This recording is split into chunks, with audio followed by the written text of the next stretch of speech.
جنت اور جہنم دلانا کس کے ہاتھ میں ہے؟ کس چیز سے ملتی ہے؟ جنت اور جہنم کا دار و مدار ہے اللہ کے قربے، اللہ کی مخلوق کے ساتھ برتاؤ کا۔ ہماری نمازوں کو کوئی نہیں دیکھتا، ہماری داڑھیوں کو کوئی نہیں دیکھتا، ہمارے علم کو کوئی نہیں دیکھتا، لوگ تو ہمارا ویوہار، ہمارا برتاؤ، ہمارا سلوک اور ہمارا اخلاق دیکھتے ہیں۔ اگر ہمارا برتاؤ، رہن سہن، اخلاق اچھے ہوں گے، ہمارے جانے کے بعد لوگ ہماری تعریف کریں گے اور ہمیں جنت میں پہنچا دیں گے۔ اور اگر ہمارے اخلاق و کردار خراب ہوں گے، مخدوش ہوں گے، تو لوگ ہمارے جانے کے بعد ہمارا تذکرہ برائی کے ساتھ کریں گے اور پھر ہمیں جہنم میں پہنچا کر ہی دم لیں گے۔ ہم زندگی ایسے گزاریں کہ ہمارے جانے کے بعد لوگ ہمارا اچھائی کے ساتھ تذکرہ کریں، دادا بہت اچھے، نمبردار بہت اچھے، سرپنچ صاحب بہت اچھے، ہمارے نانا جان بہت اچھے، ہمارے استاد جی بہت اچھے، ہمارے شاگرد بہت اچھے۔ اس طرح ہم زندگی گزاریں کہ ہمارے جانے کے بعد لوگ ہمارا اچھائیوں کا تذکرہ کریں۔ اسی لیے اللہ کے نبی صلی اللہ علیہ وسلم نے ارشاد فرمایا، اذکروا محاسن موتاکم وکفوا عن مسائیہم، اپنے جانے والوں کا تذکرہ کرو اچھائی کے ساتھ، ان کی اچھائیوں کا تذکرہ کرو اور ان کی برائی کرنے سے رک جاؤ، ان کی برائی مت کرو، ان کی برائی مت کرو، ان کی برائی کرنے سے باز آ جاؤ، ان کی اچھائیوں پہ تذکرہ کرو۔ جب اللہ کے بندے زمین پر ان کی اچھائیوں کا تذکرہ کرتے ہیں تو آپ کے تذکرے کی بھنک آسمانوں تک جاتی ہے۔ آسمان والے بھی کہتے ہیں، جب زمین والے کہہ رہے ہیں کہ اچھے، تو آسمان والے بھی کہتے ہیں اچھے اچھے۔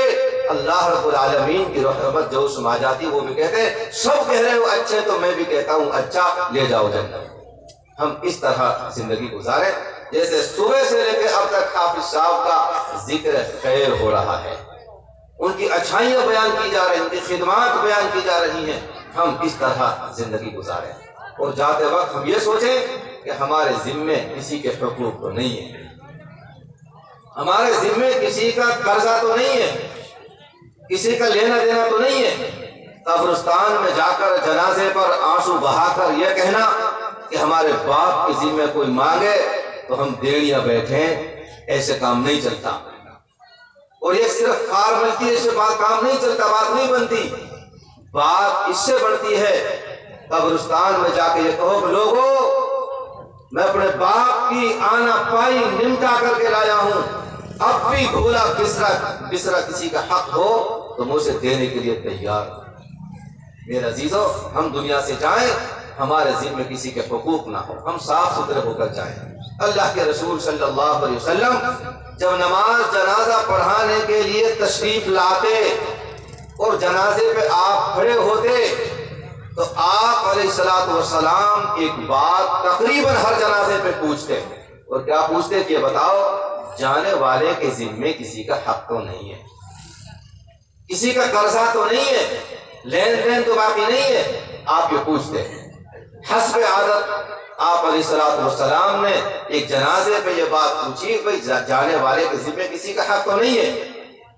لوگوں نے کہا کہ اللہ کے نبی، حق ہے، حق نہیں بلکہ حقوق ہیں، بہت ساروں کا قرضہ ان کے ذمے ہے اور یہ دنیا سے چلے گئے۔ اللہ کے رسول صلی اللہ علیہ وسلم نے فرمایا، صلو علی صاحبکم، تم پڑھ لو نماز جنازہ میں نماز جنازہ نہیں پڑھو، اپنے ساتھی تم پڑھ لو نماز جنازہ میں نماز جنازہ نہیں پڑھو۔ آپ علیہ السلام ناراض ہو کے چلے گئے۔ جب دور پہنچے، پچھلی صف میں سے ایک صحابی کھڑے ہوئے، حضرت ابو قتادہ رضی اللہ تعالیٰ عنہ۔ ان کے کوئی وہ ماجائے بھائی نہیں تھے، ماجائے بھائیوں کے پاس تو اتنے لمبے لمبے چھرا، چھوٹے ہوں جو بڑے، ذبح کر لیتے تیار کروا۔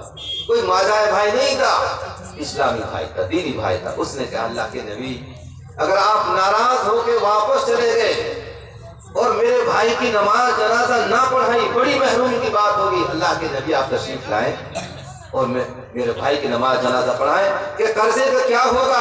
اللہ کے نبی ایک ایک آنا پائی میں نمٹاؤں گا۔ آپ علیہ السلام واپس تشریف لائے اور آپ نے فرمایا، سب سیدھی کر لو، میں نماز جنازہ پڑھاؤں گا۔ ہم دنیا سے جائیں ہمارے ذمے کسی کا حق نہ ہو، یہ ہم سب کو فکر ہونی چاہیے۔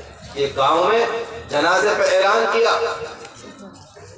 امام صاحب میں کچھ کہوں گا، آپ مجھے تھوڑا وقت دینا۔ ٹھیک ہے، کہہ دینا بھائی۔ امام صاحب بلایا، ہاں جی ان کے بیٹا کچھ کہنا چاہ رہے ہیں۔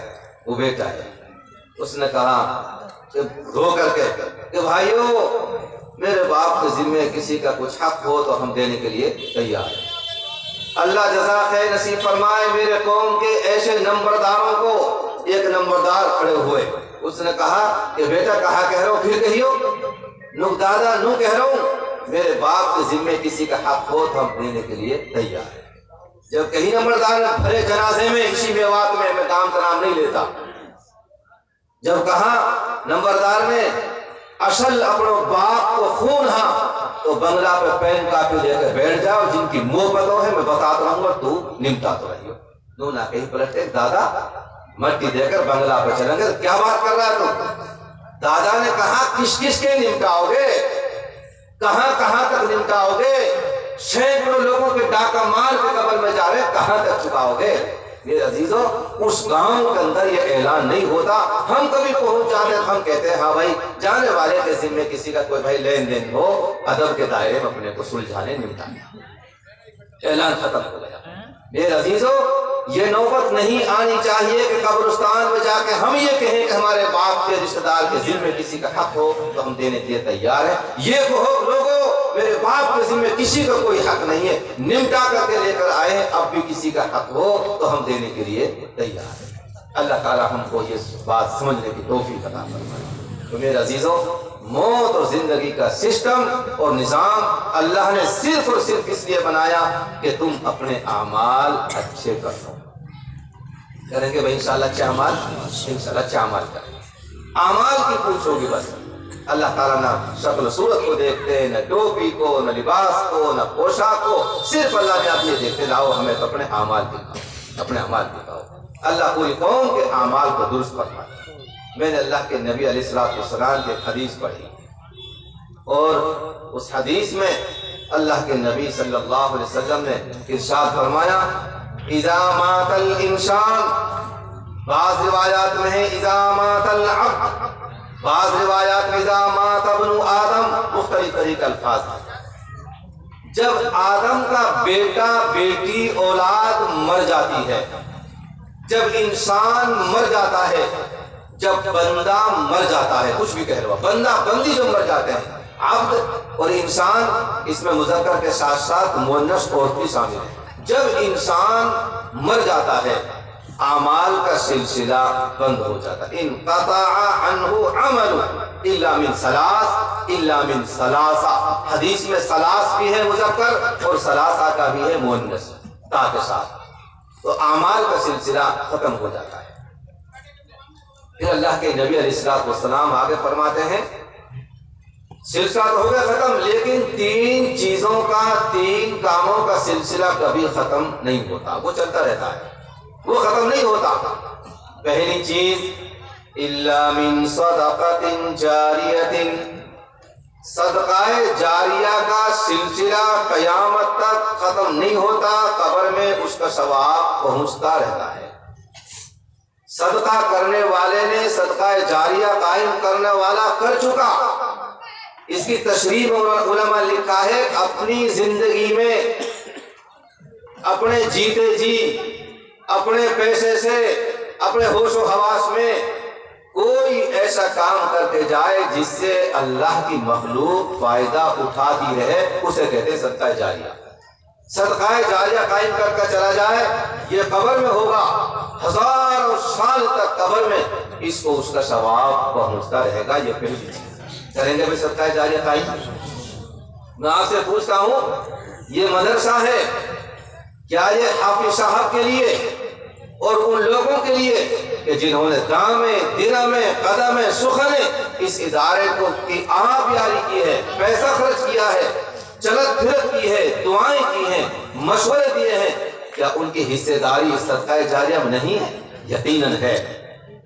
جس طرح حافظ صاحب کے لیے صدقہ جاریہ ہے، اسی طرح ان لوگوں کے لیے صدقہ جاریہ ہے جنہوں نے اس میں تعاون کیا ہے۔ جنہوں نے امداد دی ہے، جنہوں نے دعاؤں سے نوازا ہے، مشورے دیے ہیں، جنہوں نے پیر ہلائے ہیں، زبان ہلائی ہے، یقینی طور پر ان سب کے لیے صدقہ جاریہ ہے۔ ہم یہ کوشش کر کے جائیں کہ میری زندگی میں میرے پیسے سے میری حیات میں کوئی ایسا کام ہو جائے جو قبر میں میرے لیے صدقہ جاریہ قائم ہو جائے۔ کریں گے بھیا کوشش، ہاتھ اٹھا کو انشاءاللہ ہم یہ کوشش کریں گے کہ صدقہ جاریہ قائم کر کے جائیں۔ کچھ بے وقوف انسان ہم میں موجود ہے، کچھ بے وقوف وہ کیا سمجھتے ہیں، میں نہیں کروں گا کچھ بھی، میں تو مر جاؤں ایسے ہی، لیکن میرے بیٹے، میری اولاد، میرے پوتے میرے مرنے کے بعد نہ جانے کیا کیا کر دیں گے میرے نام پہ۔ اس دھوکے سے باہر آ جاؤ، اس دھوکے سے نکل آؤ، اور یہ دھوکہ کوئی کام آنے والا نہیں ہے، کوئی بھروسہ نہیں ہے اولاد کا۔ اپنی زندگی میں کر کے جاؤ، لالا یہاں یہ کام کر، میری زندگی میں کر، مجھے نہیں بھروسہ تمہارے اوپر۔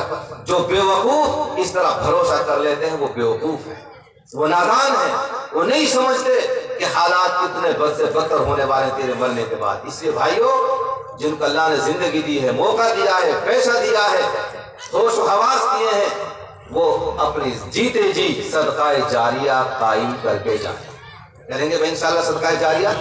کوئی بھی کام ایسا، آپ نے مسجد بنوا دی، مدرسہ بنوا دیا، ایک کمرہ بنوا دیا، ایک گاڑی اینٹ دے دی، یہاں تک آپ نے ایک اینٹ بھی دے دی، جب تک یہ پڑھنے پڑھانے کا سلسلہ رہے گا قیامت تک آپ کو قبر میں ثواب پہنچتا رہے گا۔ یہ پہلی چیز ہے۔ دوسری چیز، او علمی ينتفع بہ، جب دنیا سے جائیں تو اپنے پیچھے قرآن و حدیث کا علم چھوڑ کر جائیں کہ اس کے بعد اس علم سے فائدہ اٹھایا جاتا رہے۔ حافظ صاحب دنیا سے چلے گئے، ابھی 200 کی تعداد اسی گاؤں میں ان کے شاگردوں کی، اور میں سمجھتا ہوں کہ ہزاروں کی تعداد میں پورے علاقے میں واد میں ان کے شاگردوں کی تعداد ہے۔ انہوں نے ان شاگردوں کو پڑھایا، اور ان کے بھی شاگرد، ان کے شاگرد ایک سلسلہ ہے بہت طویل اور بہت لمبا اور قیامت تک چلنے والا۔ یقینی طور پر قیامت تک حافظ صاحب کے لیے اس علم کا ثواب قبر میں پہنچتا رہے گا۔ اللہ کے رسول صلی اللہ علیہ وسلم سے علم صحابہ کرام نے لیا، صحابہ کرام سے تابعین نے لیا، تبع تابعین نے لیا، سلف صالحین نے لیا، بزرگان دین نے لیا، علماء امت نے لیا، اور یہ چلتے چلتے سلسلہ ہم تک پہنچ گیا ہے۔ یقینی طور پر اس علم نافع کے اندر وہ تمام سلسلے شامل ہیں کہ جنہوں نے دین کی خدمت کی۔ تو ہم زندگی میں ایسا کام کر کے جائیں کہ اپنے پیچھے قرآن و حدیث کا علم چھوڑ کر جائیں۔ بہت سارے بھائی اور بزرگ یہ کہہ رہے ہوں گے کہ بھائی مول صاحب یہ تو تحرل کام ہے، بس ہم پہ یہ علم، ہم پہ علم ہے نا بھائی، کبھی چھوڑ کے جا سکو، علم نافع کا ہم کہا کرا۔ ایسا نہیں ہے۔ ہاں ایسا ہے کہ اگر میرے پاس 6666 آیتیں آتی ہیں تو میرے ذمہ ضروری ہے کہ 6666 آیتوں کو پہنچاؤں۔ آپ کے پاس اگر ایک آیت آتی ہے تو آپ کی ذمہ بھی فرض ہے کہ آپ اس ایک آیت کو دوسرے تک پہنچاؤں۔ جس طرح پورے قرآن کو پہنچا کر میں اپنے لیے علم نافع قائم کر سکتا ہوں، آپ بھی ایک آیت کے ذریعے علم نافع قائم کر سکتے ہیں۔ آپ کے پاس قل هو اللہ شریف آتا ہے، ایک دوسرے کو، وہ تیسرے کو اس طرح سکھاؤ اور اپنے پیچھے علم نافع چھوڑ کر جاؤ۔ یہ بھی کریں گے کوشش میں انشاءاللہ۔ حافظ صاحب صدقہ جاریہ مسجد اور مدرسہ چھوڑ کر گئے، اور علم نافع قرآن کریم کا علم چھوڑ کر گئے، اس کا سلسلہ چھوڑ کر گئے، ہزاروں شاگرد پیدا کر کے دنیا سے گئے۔ دوسرا، تیسری چیز، اولد صالح یدعو لہ، یا اپنے پیچھے، یا کا مطلب یہ ہے کہ یا تو صدقہ جاریہ کر کے جاؤ، پڑھے لکھے نہیں ہو تو، اور اگر پڑھے لکھے ہو